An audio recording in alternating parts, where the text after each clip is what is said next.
Hi friends, പുതിയ ഒരു വീഡിയോയിലേക്ക് എല്ലാവർക്കും സ്വാഗതം. അപ്പോൾ ഇന്നിട്ടെന്ന് വെച്ചാൽ പുതിയൊരു റിക്രൂട്ട്മെൻറ്റ് നോട്ടിഫിക്കേഷൻ വീഡിയോയുമായിട്ടാണ് വന്നത്. നിലവിലെ റിക്രൂട്ട്മെൻറ്റ് വിളിച്ചിരിക്കുന്ന ഇന്ത്യൻ നേവിയിൽ നിന്നാണ്. ഇന്ത്യൻ നേവിയിലേക്കുള്ള ഓഫീസർ പോസ്റ്റിലേക്കുള്ള റിക്രൂട്ട്മെൻറ്റാണ് വന്നിരിക്കുന്നത്. അപ്പോൾ ഈ ഒരു റിക്രൂട്ട്മെൻറ്റ് കൂടുതൽ ഡീറ്റെയിൽസ് ആയിരിക്കും നമ്മൾ ഇന്നത്തെ ഈ വീഡിയോ നോക്കാൻ പോകുന്നത്. അപ്പോൾ നിങ്ങൾ ആ വീഡിയോ അവസാനം വരെ കാണുക. അപ്പോൾ ഇന്ത്യൻ നേവിയിലേക്ക് ഒരു ജോലി ആഗ്രഹിക്കുന്നവരാണ് നിങ്ങൾ, തീർച്ചയായിട്ടും ഈ ഒരു വീഡിയോ അവസാനം വരെ കാണുക. അതുപോലെ തന്നെ നിങ്ങളുടെ ഫ്രണ്ട്സ് ആരെങ്കിലും ഇന്ത്യൻ നേവിയിലേക്ക് ഒരു ജോലി ആഗ്രഹിക്കുന്നുണ്ടെങ്കിൽ ഈ ഒരു വീഡിയോ അവരിലേക്കും ഷെയർ ചെയ്ത് കൊടുക്കുക. ഇത്തരത്തിലുള്ള കൂടുതൽ വീഡിയോകൾക്കായി ചാനൽ സബ്സ്ക്രൈബ് ചെയ്യുക. സബ്സ്ക്രിപ്ഷൻ വരുന്ന ബെല്ലൈക്കണിൽ ഓൾ എനേബിൾ ചെയ്താൽ മാത്രമായിരിക്കും ഇത്തരത്തിലുള്ള കൂടുതൽ വീഡിയോസ് നിങ്ങളുടെ ഫോണിൽ നോട്ടിഫിക്കേഷനെ ലഭിക്കുകയുള്ളൂ. അതുപോലെ തന്നെ നമ്മുടെ ടെലിഗ്രാം, വാട്സാപ്പ് ഗ്രൂപ്പിലേക്ക് ജോയിൻ ചെയ്യാൻ ആഗ്രഹിക്കുന്നുണ്ടെങ്കിൽ ജോയിൻ ചെയ്യുക. ലിങ്ക് താഴെ ഡിസ്ക്രിപ്ഷൻ ബോക്സിൽ ഉണ്ടായിരിക്കുന്നതാണ്. നമുക്ക് കാര്യത്തിലേക്ക് കടക്കാം. ഇന്ത്യൻ നേവിയിലേക്കുള്ള 2025 ജൂൺ മാസത്തിൽ ആരംഭിക്കുന്ന SSC എക്സിക്യൂട്ടീവ് ഇൻഫർമേഷൻ ടെക്നോളജി പോസ്റ്റിലേക്കുള്ള റിക്രൂട്ട്മെൻറ്റാണ് വന്നിരിക്കുന്നത്. ഇതിലേക്ക് മെയിൽസിനും അതുപോലെ തന്നെ ഫീമെയിൽസിനും ഒരുപോലെ അപേക്ഷിക്കാൻ സാധിക്കുന്നതാണ്.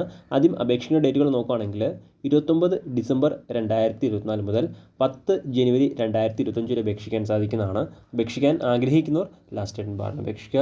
ഇനി നമുക്ക് റിക്രൂട്ട്മെൻറ്റ് മറ്റ് ഡീറ്റെയിൽസ് നോക്കാം. ആദ്യം ഈ ഒരു പോസ്റ്റിലേക്ക് ലഭിക്കാവുന്ന സാലറി നോക്കുകയാണെങ്കിൽ 56,100 രൂപ മുതൽ 1,77,500 രൂപ വരെയാണ് സാലറി ലഭിക്കുക. ഇനി അടുത്ത് റിപ്പോർട്ട് ചെയ്തിരിക്കുന്ന വേക്കൻസി നോക്കുകയാണെങ്കിൽ ആകെ 15 വേക്കൻസിയാണ് നിലവിൽ റിപ്പോർട്ട് ചെയ്തിരിക്കുന്നത്. ഇനി അടുത്ത ഈ ഒരു റിക്രൂട്ട്മെൻറ്റിലേക്ക് അപേക്ഷിക്കാനുള്ള ഏജ് ലിമിറ്റ് നോക്കുകയാണെങ്കിൽ 2 ജൂലൈ 2000-നും 1 ജനുവരി 2006-നും ഈ ഒരു ഡേറ്റ് ഓഫ് ബർത്തിൽ കീഴിലും ജനിച്ചവർക്കാണ് അപേക്ഷിക്കാൻ സാധിക്കുക.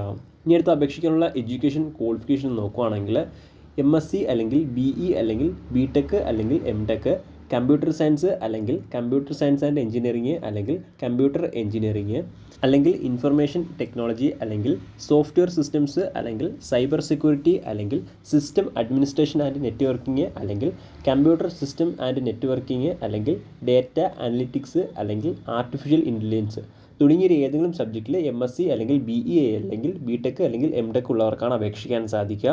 അല്ലെങ്കിൽ മറ്റൊരു ക്വാളിഫിക്കേഷൻ പറയുന്നുണ്ട് MCA വിത്ത് BCA അല്ലെങ്കിൽ BSc കമ്പ്യൂട്ടർ സയൻസ് അല്ലെങ്കിൽ ഇൻഫർമേഷൻ ടെക്നോളജിയിൽ പാസ്സായിട്ടുള്ളവർക്കും അപേക്ഷിക്കാൻ സാധിക്കുന്നതാണ്. ഇതിലേതെങ്കിലും ഒരു ക്വാളിഫിക്കേഷൻ ഉണ്ടെങ്കിൽ നിങ്ങൾക്ക് അപേക്ഷിക്കാൻ സാധിക്കുന്നതാണ്. അതുപോലെ തന്നെ നിർബന്ധമായിട്ടും 60% മാർക്ക് ഉണ്ടായിരിക്കേണ്ടതാണ്. എന്നാൽ മാത്രമായിരിക്കും അപേക്ഷിക്കാൻ സാധിക്കുകയുള്ളൂ.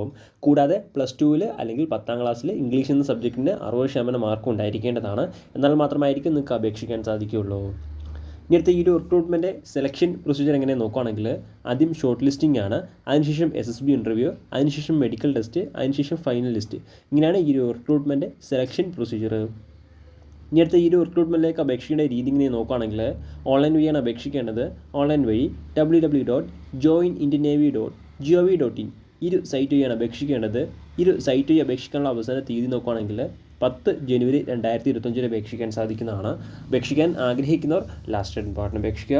അതുപോലെ തന്നെ അപേക്ഷിക്കുമ്പോൾ ആപ്ലിക്കേഷൻ ഫീസോ കാര്യങ്ങളൊന്നും ഉണ്ടായിരിക്കുന്നതല്ല. എളുപ്പത്തിൽ നിങ്ങൾക്ക് ഇന്ത്യൻ നേവിയുടെ വെബ്സൈറ്റ് വഴി അപേക്ഷിക്കാൻ സാധിക്കുന്നതാണ്.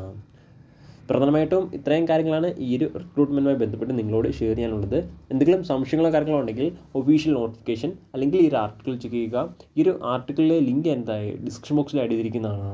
അപ്പോൾ നമുക്ക് മറ്റൊരു വീഡിയോയിൽ കാണാം. അതുവരെ ബൈ.